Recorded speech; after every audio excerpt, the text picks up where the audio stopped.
नमस्कार, आप देख रहे हैं जनता टीवी और मैं हूं आपके साथ मनीषा सिंह। बात करेंगे देवभूमि की। उत्तराखंड के मुख्यमंत्री पुष्कर सिंह धामी हरिद्वार दौरे पर रहेंगे, जहां कांवड़ यात्रा को लेकर सीएम अधिकारियों के साथ समीक्षा बैठक करेंगे। इस दौरान कांवड़ यात्रा के सफल संचालन पर अधिकारियों के साथ मंथन किया जाएगा। और बताना चाहेंगे कि बैठक सीसीआर टावर में दोपहर 3 बजे शुरू होगी, जिसमें डीजीपी अशोक कुमार समेत कई उच्च अधिकारी भी मौजूद रहेंगे।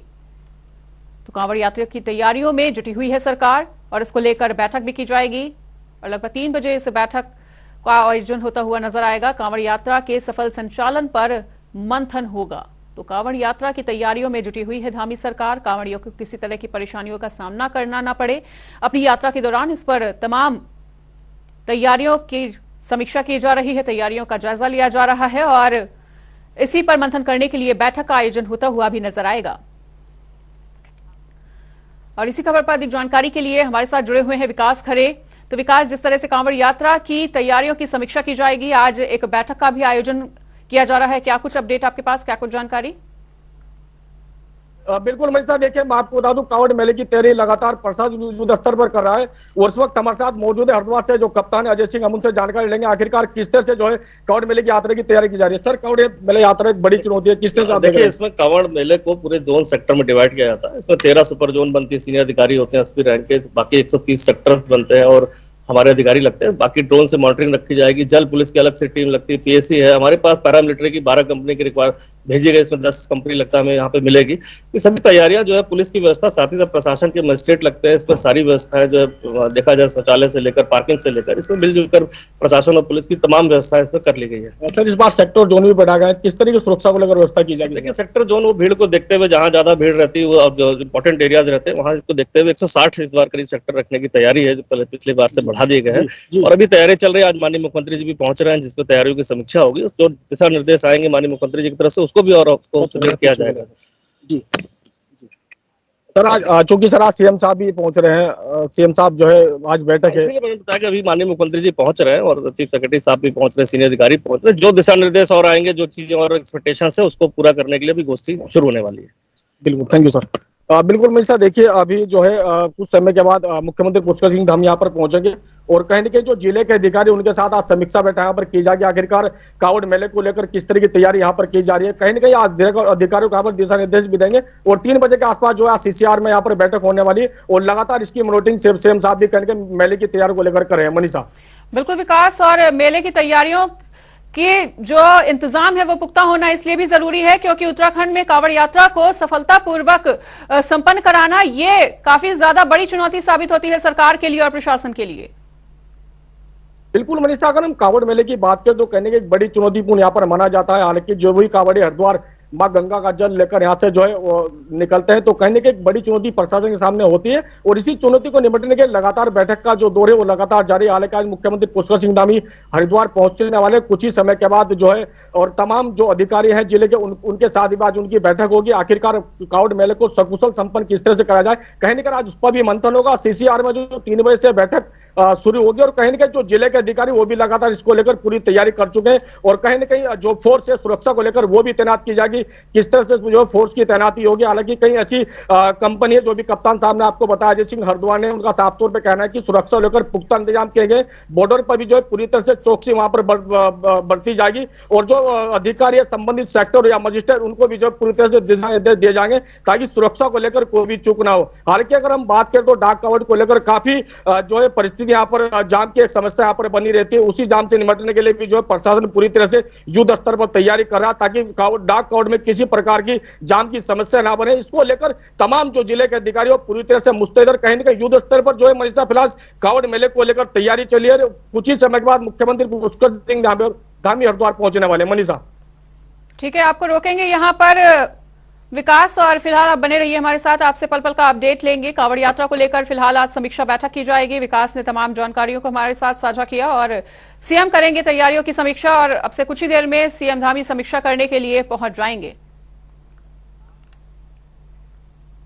पहाड़ों पर G20, जी हां, ऋषिकेश के नरेंद्र नगर में G20 की तीसरी इंफ्रास्ट्रक्चर वर्किंग ग्रुप की बैठक 26 से 28 जून तक आयोजित की गई है और बताना चाहेंगे कि इसमें G20 सदस्यों में 16 देशों के प्रतिनिधि प्रत्यक्ष रूप से और 4 देशों के वर्चुअली हिस्सा लेंगे। तो 4 देशों के सदस्य वर्चुअली इसमें हिस्सा लेंगे और बैठक के पहले दिन शहरों के मूलभूत ढांचागत विकास पर भी निजी समूहों की भागीदारी पर चर्चा होगी। और विकास खरे लगातार जुड़े हुए हैं हमारे साथ, उनसे अपडेट लेंगे। लगातार जिस तरह से G20 की जो अध्यक्षता है वो हमारा देश कर रहा है और अब उत्तराखंड में G20 की बैठक हो रही है। विकास, आज की G20 में क्या कुछ अभी तक खास रहा, क्या कुछ जानकारी आपके पास?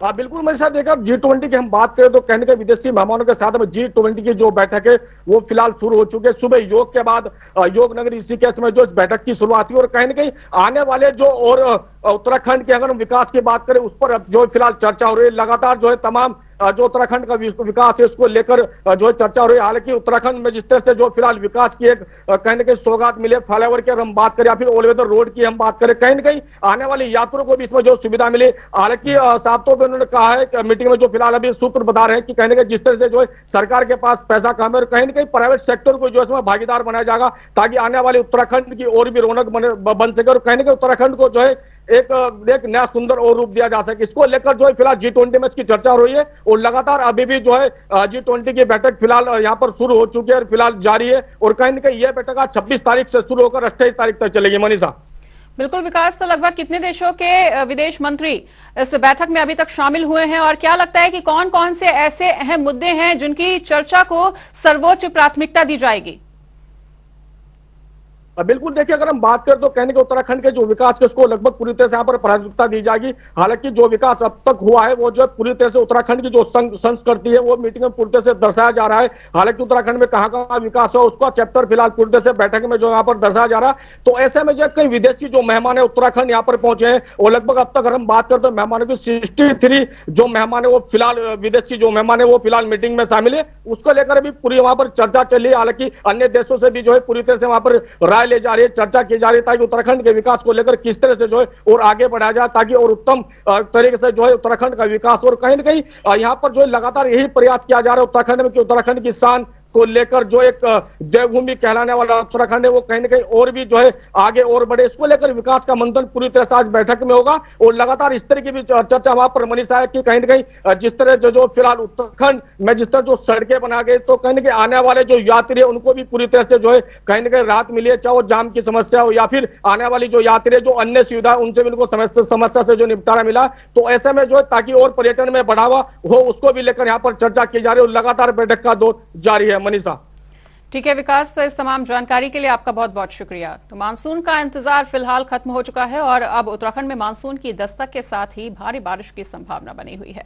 दरअसल मौसम विभाग ने प्रदेश के कई जिलों में अगले 24 घंटे के दौरान भारी बारिश को लेकर चेतावनी जारी की है और मौसम विभाग ने देहरादून, नैनीताल, चंपावत, पिथौरागढ़, बागेश्वर, देहरादून के साथ ही टिहरी और पौड़ी में भारी बारिश को लेकर ऑरेंज अलर्ट जारी किया है। वहीं अन्य जिलों में बारिश को लेकर येलो अलर्ट जारी किया गया है। तो मानसून ने दस्तक दे दी है और भारी बारिश के चलते येलो अलर्ट को भी जारी किया गया है और अगले 24 घंटे तक भारी बारिश की संभावना जताई गई है। इसको लेकर केदारनाथ यात्रा को भी रोका गया है और भारी बारिश जिस तरह से हो रही है ऐसे में लोगों को काफी ज्यादा परेशानियों का सामना करना पड़ रहा है।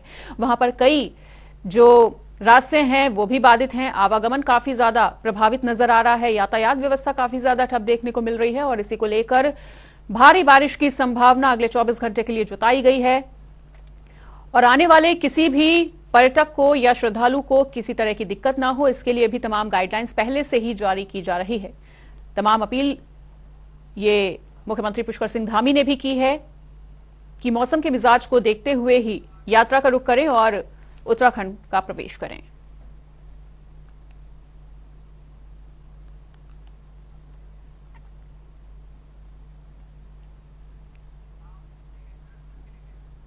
देश भर में मानसून का असर दिखना शुरू हो गया है और उत्तराखंड में भी भारी बारिश का असर देखने को मिल रहा है।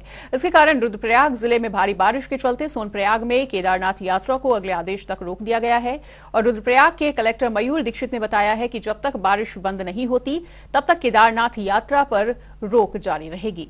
तो जैसा कि हमने आपको बताया कि भारी बारिश के चलते केदारनाथ यात्रा को भी रोक दिया गया है अगले आदेश तक और उत्तराखंड में आने वाले किसी भी पर्यटक को, किसी भी श्रद्धालु को किसी तरह की परेशानी ना हो इसके लिए तमाम दिशा निर्देश दिए जा रहे हैं और तमाम व्यवस्थाएं की जा रही हैं। और इस खबर पर अधिक जानकारी देने के लिए यशराज आनंद जुड़ चुके हैं हमारे साथ। यशराज आनंद, जिस तरह से केदारनाथ यात्रा चल रही थी उस पर भारी बारिश के चलते रोक लगा दी गई है, क्या कुछ जानकारी आपके पास? हेलो यशराज, क्या आप हमें सुन पा रहे हैं? जी जी बिल्कुल। बिल्कुल यशराज, तो मानसून का इंतजार तो फिलहाल खत्म हो चुका है उत्तराखंड में, लेकिन केदारनाथ यात्रा पर भी इसी के साथ रोक लगा दी गई है और तमाम दिशा निर्देश जारी कर दिए गए हैं। अगले आदेश तक इस यात्रा को रोका गया है। क्या कुछ अपडेट आपके पास, क्या कुछ जानकारी? जी बिल्कुल, मैं सबसे पहले बताना चाह रहा हूँ कि मानसून के उत्तराखंड में प्रवेश कर चुकी है और मानसून के प्रवेश करने के साथ ही उत्तराखंड में काफी ज्यादा बारिश देखी जा रही है। वहीं मौसम विभाग के द्वारा ये चेतावनी जारी की गई है कि बहुत पहाड़ी क्षेत्रों में भारी बारिश की भी संभावना व्यक्त की गई है। वहीं उन्होंने स्पष्ट रूप से यह भी कहा गया कि पहाड़ी क्षेत्रों में बारिश के साथ साथ बादल फटने और थंडर स्टॉर्म की भी घटनाएं सामने आ सकती है। इसी को देखते हुए केदारनाथ धाम जो काफी ऊंचाई पर स्थित है वहां पर यात्रा को रोक दिया गया है ताकि यात्रियों को किसी प्रकार की कोई परेशानी ना हो। यात्रा को सफल बनाने के लिए यात्रियों को कोई हताहत ना हो, इसके लिए सबसे पहले केदारनाथ धाम में यात्रा को रोक दिया गया है। और वही बात की जाए कि यात्रा की शुरुआत कब तक होगी, तो जब तक बारिश समाप्त नहीं हो जाती, यानी कि मौसम विभाग के द्वारा 30 तारीख तक भारी बारिश की संभावना व्यक्त की गई है। 30 तारीख तक यानी वो संभावित है कि 30 तारीख तक जब तक भारी बारिश होगी तब तक यात्रा को रोक दिया जाएगा। जी बिल्कुल यशराज, तो जो यात्री और जो श्रद्धालु अभी फंसे हुए हैं यात्रा में, उनके लिए क्या कुछ तैयारियां कि उन्हें किसी तरह की परेशानी का सामना ना करना पड़े? जी बिल्कुल, मैं बताना चाह रहा हूँ कि सबसे पहले जो श्रद्धालु फंसे हुए हैं, जो रास्ते के बीच में फंसे हुए हैं या जो रुद्रप्रयाग में फंसे हैं, या जो नीचे वहां पर पहाड़ के नीचे वहां पर फंस गए हैं, तो उनके लिए सबसे पहले राहत के लिए एनडीआरएफ और एसडीआरएफ की टीम को तैनात कर दिया गया। जो श्रद्धालु बीच में रास्ते में फंसे हैं उनके लिए एसडीआरएफ एनडीआरएफ की टीम तैनात है। साथ ही साथ डॉक्टरों की टीम भी वहां पर मौजूद है और उनके लिए टेंट की व्यवस्था कर दी गई है ताकि उनको रहने में कोई परेशानी ना आए। वही जीएमवीएन के द्वारा भी काफी ज्यादा काम किया जा रहा है और लगातार वहां पर कमरे को बुक करा करके लोग वहां पर रह रहे हैं। लेकिन दूसरी सबसे बड़ी बात जो परेशानी आती है कि श्रद्धालु बीच में फंसे हैं, उनको लाने ले जाने के लिए भी प्रयास किया जा रहा है ताकि श्रद्धालुओं को जो फंसे हुए हैं उनको नीचे लाया जाए और उनको सुरक्षित स्थान पर पहुंचाया जाए। क्योंकि मैं आपको स्पष्ट रूप से बताना चाह रहा हूँ कि मौसम विभाग ने रेड अलर्ट भी जारी कर दिया है। इस रेड अलर्ट को जारी करते हुए सभी विभागों के अधिकारी और कर्मचारियों को सतर्क रहने की हिदायत दी गई है। और चूंकि सबसे बड़ी बात की जाए कि यहाँ पर कुमाऊं क्षेत्र में, गढ़वाल क्षेत्र में यहाँ मानसून बहुत तेजी से आ रही है और यहाँ पर बारिश की काफी संभावना व्यक्त की जा रही है। सबसे ज्यादा बारिश की जो संभावना व्यक्त की गई थी वो 30 जून तक जो सबसे ज्यादा बारिश की संभावना थी वो थी नैनीताल, चंपावत, पिथौरागढ़, बागेश्वर, देहरादून, टिहरी और पौड़ी जिले में सबसे ज्यादा बारिश की संभावना थी।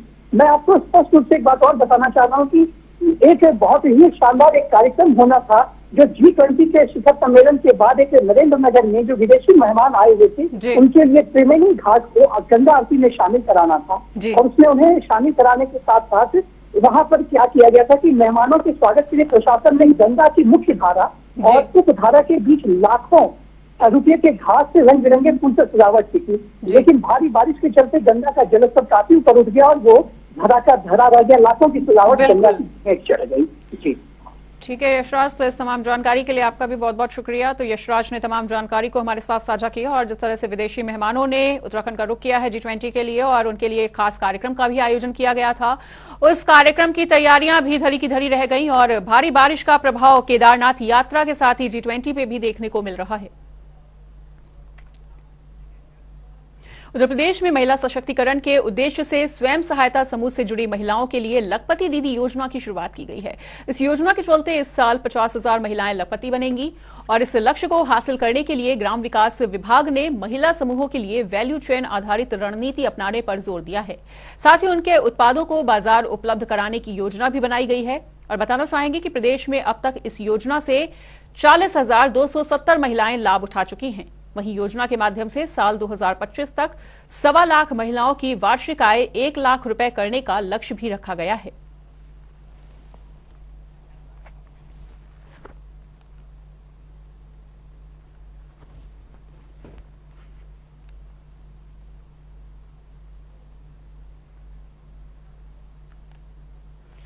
तो लखपति दीदी योजना की शुरुआत की गई है और इस साल 50,000 महिलाएं लखपति बनेंगी, ऐसा लक्ष्य निर्धारित किया गया है। और साथ ही साथ इस लक्ष्य को भी रखा गया है कि इस साल में महिलाओं की जो आय है वो कम से कम 1 लाख रुपए तक पहुंच जाए।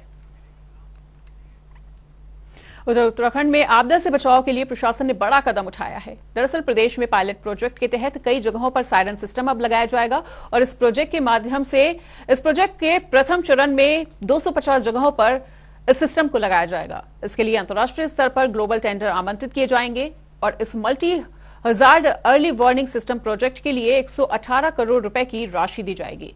इसकी फंडिंग वर्ल्ड बैंक करेगा और वहीं इस परियोजना के लागू होने के बाद उत्तराखंड केरल के बाद दूसरा राज्य बन जाएगा जहां इस परियोजना को लागू किया जाएगा। और बताना चाहेंगे कि इस सायरन सिस्टम की खास बात यह है कि ये अलग अलग आपदाओं में अलग अलग प्रकार की ध्वनियां प्रसारित करेगा। इससे लोगों को आने वाले खतरे के बारे में पहले से ही पता चल सकेगा और वो अलर्ट हो सकेंगे।